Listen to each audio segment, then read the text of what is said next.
KRS ತೆವರಿಂದ ಬಂದ್ಬಿಡಿ ಡಾಕ್ಟ್ರೆ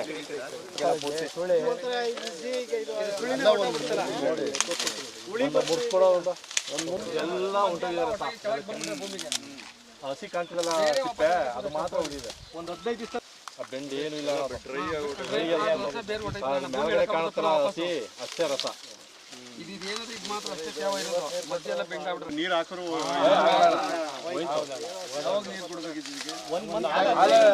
ಒಂದೂವರೆ ತಿಂಗಳಾಯ್ತು ಸರ್ ಇದು ಒಂದೂವರೆ ತಿಂಗಳಾಗಿದೆ 81 ಇದ್ದಾಗ ರಿಪೇರಿ ಆಗೋದು ಹಣ ಅದು ಸರ್ ಅದು 2600-800 ಕೊಡ್ತಾರೆ ನಮ್ಮ ನಾಲೆಗೆ ವಿಸಿನಲ್ಲಿ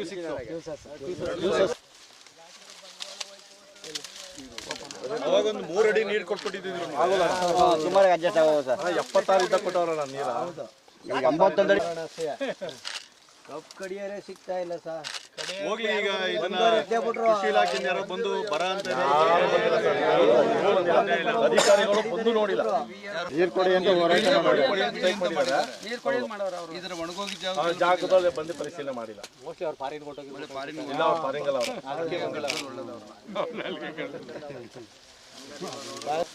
ಏನು ಎಷ್ಟು ಎಕರೆ ಅಣ್ಣ ಇದು ನಿಮ್ದು 1 ಎಕರೆ ಬರ್ತದೆ ಅದೊಂದು ಎಕರೆ ಅಲ್ಲಿ ಇದೇ ಜೀವನ 2 ಎಕರೆಗೆ ಎಷ್ಟು ಆದಾಯ ನಿರೀಕ್ಷೆ ಮಾಡ್ತಿದ್ರೆ ನಾವು 3 ಲಕ್ಷ 4 ಲಕ್ಷ ಮಾಡಬೇಕು ಈಗ ಏನಾದ್ರು ಸಿಗ್ಬೋದಾ ಏನಾದ್ರು ಸಣ್ಣ ಪುಟ್ಟ ಏನ್ ಸಿಗ್ತಿದೆ ಸರ್ ಈ ಕಬ್ಬ ನೆನ್ನೆ ಒಬ್ರು ಕಟ್ಸವ್ರ ಆದಾಯ ಬರೋದು ಕಷ್ಟ 2 ಟ್ರ್ಯಾಕ್ಟರ್ ಬರೀ 11 ಟನ್ ಕಬ್ಬ ಆಗೋದು 20 ಕ್ವಿಂಟಲ್ ಅದು ಮಿನಿಮಮ್ ಟನ್ ಕಬ್ಬ ತಗೊಂಡೋಗಿ ತೂಕ ಹಾಕ್ಸಿರೋದು ನೆನ್ನೆ ಈಗ ಅಲ್ಲಿ ಕಪ್ ಕಡಿ ಆಳೆ ಹೇಳ್ತಾವನ 1 ಟನ್ ಬರ್ತದೆ ಅನ್ನೋದು 250 kg ಬರುತ್ತೆ ದುರ್ಲಭ ಆಗದೆ ಕಾರಣ ಏನ್ ಕಡಿದು ಕಡ್ಗೊಲಿ 750 ಕೊಡಿ ಅಂತ ಅವ್ರ ಈಗ ಯಾರು ಅವನು ಮುಡ್ತಾ ಇಲ್ಲ ಈಗ ನಂದು 2 ಎಕರೆ ಐತಾ ಕಟಿಂಗ್ ಮಾಡೋರು ಬರೋದಿಲ್ಲ ಬಂದು ಹೊರಟೋಗ್ಬಿಟ್ರು ಯಾವಾಗ ಬನ್ನಿ ಲಾಸ್ಟ್ ಮೇ 30 ಕ್ಲಾಸ್ ಆಯ್ತು ರೆಡಿ ಆದ್ಮೇಲೆ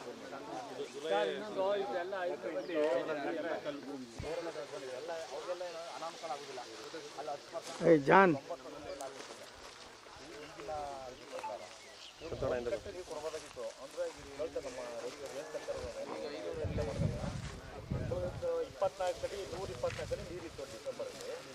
ತಮಿಳ್ನಾಡು ಬೇಕಾದ್ರೆ ಒಂದು ಬೆಳೆಗಾಗುವಷ್ಟು ಯಾಕೆ ಇಟ್ಕೊಳ್ಳಿ ಅಂತ ಒಂದು ಕಷ್ಟ ಎರಡನೇದು ಏನೋ ಆಯ್ತು ಅದೆಲ್ಲ ಆಡ್ತಿದ್ದು ಈಗ ನೀರು ಬಂತಲ್ಲ ಅಟ್ಲೀಸ್ಟ್ ಒಂದು ಬೆಳೆ ಕೊಟ್ಟಿದ್ರೆ ಇನ್ನೂ ಮಾಂಸ ಅದು ಆ ಲೆಕ್ಕ ಈಗ ಬರೋಲ್ಲ ಈಗ ಸರ್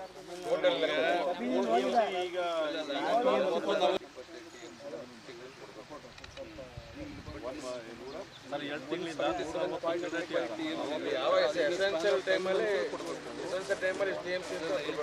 ಡಿಸ್ಟ್ರೆಸ್ ಟೈಮಲ್ಲಿ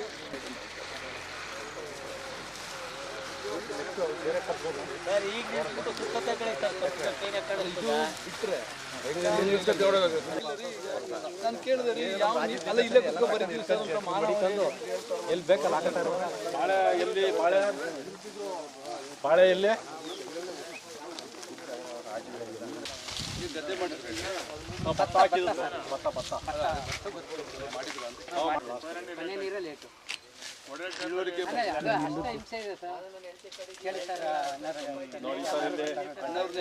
ನೋಡಿ ಈ ಲೆವೆಲ್ ಅಲ್ಲಿಗೆ ಹೋಗುತ್ತೆ ಸರ್ ಇಲ್ಲಿಗೆ ಈ ಲೆವೆಲ್ ಅಲ್ಲಿಗೆ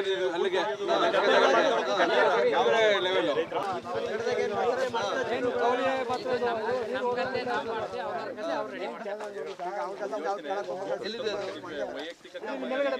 ಅಣ್ಣ ಮೆಂಚಲ್ಲಿ 1 ನಿಮಿಷ ಹೋಗ್ಬರೋದು ಲೇಟ್ ಆಗಿದೆ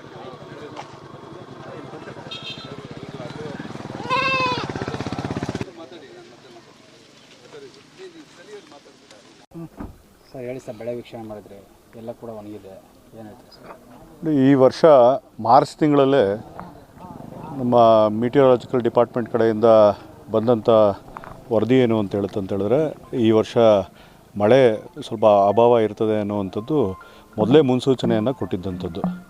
ಆದರೆ ಇಲ್ಲಿ ರಾಜ್ಯ ಸರ್ಕಾರ ಅವರ ನಾಯಕತ್ವ ಬದಲಾವಣೆ, ಅವರವ್ರ ಕುರ್ಚಿ ಭದ್ರತೆ ಇದೆಲ್ಲರಲ್ಲೂ ತಲ್ಲೀನರಾದ ಮೇಲೆ ಇವತ್ತು ಕೂಡ 1.5 ತಿಂಗಳಾಗ್ತಾ ಬಂತು ಹೊಸ ಮುಖ್ಯಮಂತ್ರಿಗಳಾಗಿ. ಅವರು ಅವರ ಖಾತೆಗಳನ್ನು ಸರಿಯಾಗಿ ಹಂಚಿಕೆ ಮಾಡ್ದೇ ಯಾರ್ಯಾರು ಜವಾಬ್ದಾರಿ ತಗೊಳ್ಬೇಕು ಅನ್ನುವಂಥದ್ದನ್ನ ನೋಡ್ಕೊಳ್ದೇ ಇನ್ನು ಕೃಷಿ ಸಚಿವರು, ತೋಟಗಾರಿಕಾ ಇಲಾಖೆ, ಯಾವ ಜಿಲ್ಲೆಗಳಿಗೆ ಯಾರು ಉಸ್ತುವಾರಿ, ಅವರು ಯಾರೂ ಕೂಡ ರೈತರ ವಿಚಾರವಾಗಿ ಗಮನ ಕೊಡ್ದೇ ವಿಶೇಷವಾಗಿ ರೈತರ ಹೆಸರಿನಲ್ಲಿ ಇವತ್ತು ಅಧಿಕಾರ ಹಿಡಿದಿರುವಂಥ ಮುಖ್ಯಮಂತ್ರಿಗಳು ಇವರೆಲ್ಲರೂ ಸೇರಿ ಈ ವರ್ಷ ಮಳೆ ಅಭಾವ ಇರ್ತದೆ ಅಂತ ಗೊತ್ತಿದ್ರೂ ಕೂಡ ತಮಿಳ್ನಾಡಿಗೆ ಬಿಡುವಂಥ ನೀರನ್ನ ಯಾವತ್ತೂ ಕೊರತೆ ಮಾಡ್ದೇ ಅದಕ್ಕೆ ಕಾಲಕ್ಕೆ ಏನು ಬೇಕು ಅದಕ್ಕೆ ತಮಿಳ್ನಾಡಿಗೆ ನೀರು ಬಿಡ್ತಾ ಇದ್ದಾರೆ ಹೊರತು ಇಲ್ಲಿ ಬರ ಘೋಷಣೆ ಮಾಡಬೇಕು. ನೀರು ಇಲ್ಲ ಅಂತ ಹೇಳಿದ್ರೆ ಬರ ಘೋಷಣೆ ಮಾಡಬೇಕಿತ್ತು. ಮೊದಲು ಘೋಷಣೆ ಮಾಡಿ SDRF NDRF ಕಡೆಯಿಂದ ಅವರಿಗೆ ಪರಿಹಾರ ಘೋಷಣೆಯನ್ನು ಮಾಡಬೇಕಿತ್ತು.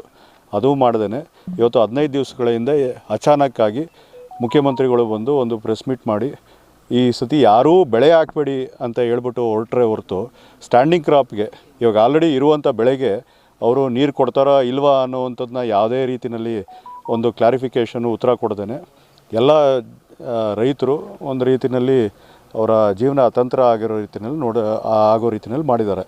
ಇವತ್ತು 10 ದಿವಸಗಳಿಂದ ಒಂದು ವಾರದಿಂದ ವಿರೋಧ ಪಕ್ಷದ ನಾಯಕರಾದಂಥ ಸನ್ಮಾನ್ಯ ಆರ್ ಅಶೋಕ್ರವರು ಮತ್ತು ಛಲವಾದಿ ನಾರಾಯಣ ಸ್ವಾಮಿರವರು ಬಂದು KRSನಲ್ಲಿ ವೀಕ್ಷಣೆ ಮಾಡಿ ನೋಡಿ ಇದು ಇನ್ನೂ 80 ಅಡಿ ಇದೆ, ಇವಾಗಲೇ ನೀರು ಬಿಡಿ ಅಂತಲೂ ಕೂಡ ಆಗ್ರಹ ಮಾಡಿದರು. ಅಟ್ಲೀಸ್ಟ್ 1 ಕಟ್ ನೀರು ಕೊಡಿ, ನಿಂತಿರೋ ಬೆಳೆಗೆ 1 ಕಟ್ ನೀರು ಕೊಡಿ ಅಂತೇಳಿ. ಅದನ್ನು ಕೂಡ ಈ ಸರ್ಕಾರ ಗಮನಕ್ಕೆ ಹಾಕ್ಕೊಳ್ಳಿಲ್ಲ. ವಿಶೇಷ ಅಧಿವೇಶನ ಕರೆದು ಚರ್ಚೆ ಮಾಡ್ಬೋದಿತ್ತು, ಸರ್ವ ಪಕ್ಷದ ಸಭೆ ಕರಿಬೋದಿತ್ತು, ರೈತರ ನಾಯಕರನ್ನು ಕರ್ಕೊಂಡು ಅವರ ಅಭಿಪ್ರಾಯ ಪಡಿಬೋದಿತ್ತು. ಯಾವುದನ್ನೂ ಕೂಡ ಮಾಡ್ದೇ ಕೇವಲ ಖಾತೆಗಳಿಗೆ ಲಾಬಿ, ಪ್ರತಿಯೊಬ್ಬ ಶಾಸಕನೂ ಇವತ್ತು ಮಂತ್ರಿಗಳಾಗುವಂಥ ಕನಸು ಕಂಡುಕೊಂಡು ಅವ್ರ ಕ್ಷೇತ್ರ ಬಿಟ್ಟು ಬೆಂಗಳೂರಿನಲ್ಲಿ ಲಾಬಿ ಮಾಡ್ಕೊಂಡಿರುವಂಥದ್ದನ್ನ ನಾವಿವತ್ತು ನೋಡ್ತಾ ಇದ್ದೀವಿ. ಇವತ್ತು ಅದಾದಮೇಲೆ ನಿನ್ನೆ ವಿರೋಧ ಪಕ್ಷ ನಾಯಕರಾದಂಥ ಆರ್ ಅಶೋಕ್ರವರು ಕೂಡ ಚಿಕ್ಕಮಗಳೂರಿಗೆ ಬಂದು ವೀಕ್ಷಣೆ ಮಾಡಿದ್ದಾರೆ. ನಮ್ಮ ರಾಜ್ಯ ರೈತ ಮೋರ್ಚಾದ ಪ್ರಧಾನ ಕಾರ್ಯದರ್ಶಿಗಳಾದಂಥ ಡಾಕ್ಟರ್ ನವೀನ್ ರವರು ಇವತ್ತು ಬಂದು ನೋಡಿದ್ದೀವಿ.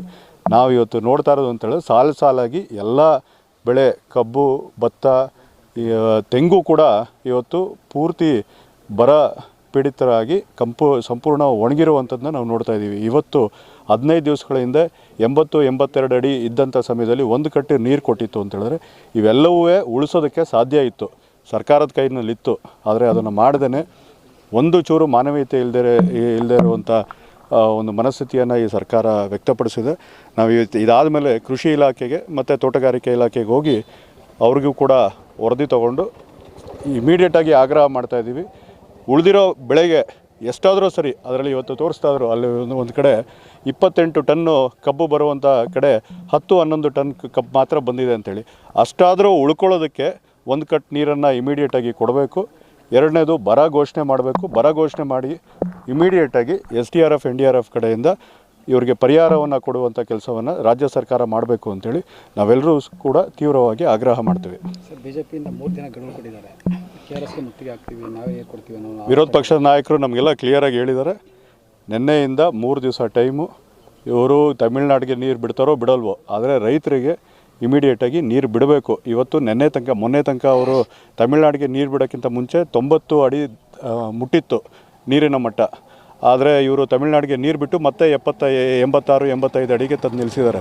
ತೊಂದರೆ ಇಲ್ಲ, ಬೆಂಗಳೂರಿಗೆ ಒಂದಿಷ್ಟು ನೀರು ಕಡಿಮೆ ಆದರೂ ಪರವಾಗಿಲ್ಲ, ಮಂಡ್ಯ ರೈತರಿಗೆ ಕೊಡುವಂಥ ನೀರನ್ನು ಇವತ್ತು 1 ಕಟ್ಟಾದರೂ ಅವರು ಕೊಡಬೇಕು ಅನ್ನುವಂಥದ್ದನ್ನ ಆಗ್ರಹ ಮಾಡಿದ್ದಾರೆ. ಇನ್ನು 2 ದಿವಸದಲ್ಲಿ ಅದನ್ನು ಮಾಡಲಿಲ್ಲ ಅಂತ ಹೇಳಿದ್ರೆ ದೊಡ್ಡ ಮಟ್ಟದಲ್ಲಿ BJPಯ ಕಾರ್ಯಕರ್ತರು ಮತ್ತು ಜನಸಾಮಾನ್ಯರು, ಇಲ್ಲಿ ರೈತರು ಎಲ್ಲರೂ ಸೇರಿ KRS ಮುತ್ತಿಗೆ ಹಾಕೋದಂತೂ ಖಂಡಿತ. ಆತ್ಮೀಯ ಬಂಧುಗಳೇ, ಮಂಡ್ಯದ ಪರಿಸ್ಥಿತಿ ಇವತ್ತು ರೈತರು ಯಾವ ರೀತಿ ಇದ್ದಾರೆ ಅಂತಂದರೆ ಕಬ್ಬು ತರಗೆ ಹಂಗೆ ಒಣಗೋಗಿದ್ದಾರೆ, ಹಂಗೆ ರೈತರು ಸಹ ಒಣಗೋಗುವಂಥ ಪರಿಸ್ಥಿತಿಗೆ ಮಂಡ್ಯ ಜಿಲ್ಲೆ ರೈತರೆಲ್ಲ ಬಂದಿದ್ದೀವಿ. ಈ ಭಾಗದ ಶಾಸಕರುಗಳು ರೈತರ ಹೆಸರು ಹೇಳ್ಕೊಂಡು ಅಧಿಕಾರಕ್ಕೆ ಬಂದಂಥ ಶಾಸಕರುಗಳು ಇವತ್ತು ಫಾರಿನಲ್ಲಿ ಕೂತ್ಕೊಂಡಿದ್ದಾರೆ. ರೈತರ ಸಮಸ್ಯೆ ಏನಿದೆ, ಈ ಕಬ್ಬು ಏಕೆ ಒಣಗೋಗಿದೆ, ನೀರು ಯಾಕೆ ಬಿಡಿಸ್ಲಿಲ್ಲ ಅನ್ನುವಂಥ ಚಿಂತನೆಯನ್ನು ಮಾಡ್ದೇ ಕಾಂಗ್ರೆಸ್ಗೆ ಸಪೋರ್ಟ್ ಕೊಟ್ಟಂಥ ರೈತ ಸಂಘದ ದರ್ಶನ್ ಪುಟಾಣಿಯವರು ಇವತ್ತು ಫಾರಿನಲ್ಲಿ ಕೂತ್ಕೊಂಡು ರೈತರ ಮನೆಯನ್ನು ಹಾಳು ಮಾಡುವಂಥ ಕೆಲಸವನ್ನು ಮಾಡ್ತಾಯಿದ್ದಾರೆ. ಸರ್ಕಾರ ಈ ಕೂಡಲೇ ಬರ ಪರಿಹಾರ ಅಂತ ಘೋಷಣೆ ಮಾಡಿ ರೈತರಿಗೆ ಪರಿಹಾರವನ್ನು 1 ಎಕರೆ ಕಬ್ಬಿಗೆ 1 ಲಕ್ಷ ಖರ್ಚು ಮಾಡಿದ್ದಾರೆ. ಅದಕ್ಕೆ 2 ಲಕ್ಷ ದುಡ್ಡುಗಳನ್ನು ಪರಿಹಾರವಾಗಿ ನೀಡಬೇಕು.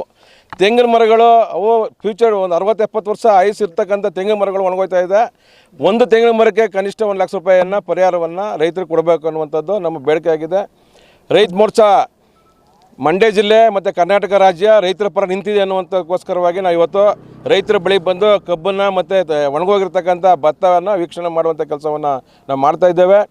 ದಯಮಾಡಿ ಶಾಸಕರು ಮತ್ತು ಸಚಿವರುಗಳಲ್ಲಿ ನಾವು ಮನವಿ ಮಾಡ್ತಾಯಿದ್ದೇವೆ, ಈ ಕೂಡಲೇ ಇರುವಂಥ ನೀರನ್ನಾರು ಕೆರೆ ಕಟ್ಟೆಗಳಿಗೆ ಬಿಟ್ಟು ದನ ಕರುಗಳು ಕುಡಿಯೋಕ್ಕೆ ನೀರ್ಗಾರ ಕುಡಿ, ದೀರ್ಘ ಬೆಳೆಗಳಾದಂಥ ಅಡಿಕೆ, ತೆಂಗು, ಬಾಳೆ ಈ ಥರದವನ್ನಾರು ಉಳಿಸೋಕ್ಕೋಸ್ಕರವಾಗ ನೀರಾರು ಬಿಡಿ ಅನ್ನುವಂಥದ್ದು ನಮ್ಮ ಒತ್ತಾಯ ಇದೆ. ಇನ್ನು 3 ದಿವಸದೊಳಗೆ ನೀರನ್ನು ಬಿಡಲಿಲ್ಲ ಅಂತಂದರೆ ಈ ಒಣಗೋಗಿರೋ ಕಬ್ಬಿನ ಗದ್ದೆ ಒಳಗೆ ರೈತರು ಬೆಂಕಿ ಹಾಕೊಂಡು ಆತ್ಮಹತ್ಯೆ ಪ್ರಯತ್ನಗಳನ್ನ ನಾವು ಮಾಡಲೇಬೇಕಾಗುತ್ತೆ ಅನ್ನುವಂಥ ಎಚ್ಚರಿಕೆಯನ್ನು ನಮ್ಮ ಮಂಡ್ಯ BJPಯಿಂದ ನೇರವಾಗಿ ಎಚ್ಚರಿಸ್ತಾ ಇದ್ದೇವೆ. ಸರ್ ಹೇಳಿ ಸರ್, ನಿಮ್ದು ಎಷ್ಟು ಒಣಗಿದೆ ಎಷ್ಟು? ಹಲೋ ಸರ್, ನಮ್ಮದು ಹೆಸರು ಕುಮಾರ್ ಅಂತ, ಚಂದಗಾಲ್ ಗ್ರಾಮ ನಮ್ಮದು. ಈಗಿಲ್ಲ 6 ಎಕರೆ ಜಮೀನಿದೆ. ಅವರು 5 ವಾರದಿಂದ 6 ವಾರ ಆಗಿದೆ ನೀರು ಕಟಪ್ ಮಾಡಿ. ಅದರಿಂದ 1 ಎಕರೆಗೆ 1,20,000 ರೂಪಾಯಿ ಹಂಗೆ ಲಾಸ್ ಆಗಿದೆ. ಇದು ಮೊದಲೇನಾರ ಒಂದು 15 ದಿನದಲ್ಲಿ ನೀರು ಬಿಟ್ಟಿದ್ರೆ ಸುಮಾರು ಬಚಾವಾಗೋದು. ಭತ್ತನೂ ಅಷ್ಟೇ ಒಂದು 75% ಬಂದಿದೆ, ಇನ್ನಿದ್ದದ್ದು ಅದು ಲಾಸ್ ಆಗಿದೆ. ಹಿಂಗಾಗಿ ಭಾರಿ ತೊಂದರೆ ಆಗಿದೆ ಸರ್ ಇದು. ನೀರು ಭತ್ತ, ಕಬ್ಬು ಹಾಕಿದ್ದೀವಿ, ತೆಂಗಿನ ಗಿಡ ಹಾಕಿದೆ, ತಾಳೆ ಗಿಡ. ತೆಂಗಿನ ಗಿಡ ಅಂದರೆ ಅದು ಹಳೆದ್ಕೋಬೇಕು ಅಂದರೆ ಇನ್ನೂ 2-3 ವರ್ಷ ಆದರೂ ಆಗೋಲ್ಲ, ಎಲ್ಲ ಅರಳೆಲ್ಲ ಹಾಳಾಗ್ಬಿಟ್ಟಿರುತ್ತೆ ಈಗ ಫುಲ್ಲು. ಕಬ್ಬು ಯಾವ ರೀತಿ ಪರಿಸ್ಥಿತಿ? ಕಬ್ಬು ಈಗ 9 ತಿಂಗಳಿಂದ 10 ತಿಂಗಳು ಕಬ್ಬು ಆಗಿದೆ, ನುಣ್ಣಗೆ ಒಣಗೋಗಿದೆ, ಏನು ಅಂಶ ಇಲ್ಲ. ಅಂದರೆ ಇವಾಗ ನೀರು ಕೊಟ್ಟರು ಅದು ಏನು? ನೀರು ಕೊಟ್ಟರು ಕಷ್ಟ, ಅದು ಒಂದು ಅರ್ಧ ಆಗಬೇಕಾದ್ರೂ ಕಷ್ಟ. ಇನ್ನಿದ್ದ ನಾವೇ ಕಟಾಪ್ ಮಾಡಿ ಬೇರೆ ಕಡೆ ಸಾಗಿಸ್ಬೇಕಾಗುತ್ತೆ. ತೆಂಗಿನ ಖರ್ಚು 1 ಎಕರೆಗೆ 1,20,000 ಆಗಿದೆ. ಏನು ಪರಿಹಾರ ಕೊಡ್ಬೇಕು? ಈಗ ಬರ ಪರಿಹಾರ ಕೊಡದೇ ಇದ್ದರೆ ರೈತರು ಬದುಕೋಕ್ಕಾಗಲ್ಲ. ನಾವೀಗೆಲ್ಲ ಕಟಾಪ್ ಮಾಡಿ ಹೊರಗಡೆ ಹೊಡೆಯಬೇಕು ಅಂದರೂ ಭಾರಿ ಕಷ್ಟ. ಬೆಂಕಿ ಹಾಕಬೇಕಾದ್ರೂ ತ್ಯಾಗದ ಗಿಡ ಇದೆ, ತೆಂಗಿನ ಗಿಡ ಇದೆ, ಅದು ಹಾಳಾಗೋಗುತ್ತೆ. ಅದರಿಂದ ಪರಿಹಾರ ಕೊಡೋಕ್ಕೆ ಯಾವ ರೀತಿಯಾರ ವ್ಯವಸ್ಥೆ ಮಾಡಿ.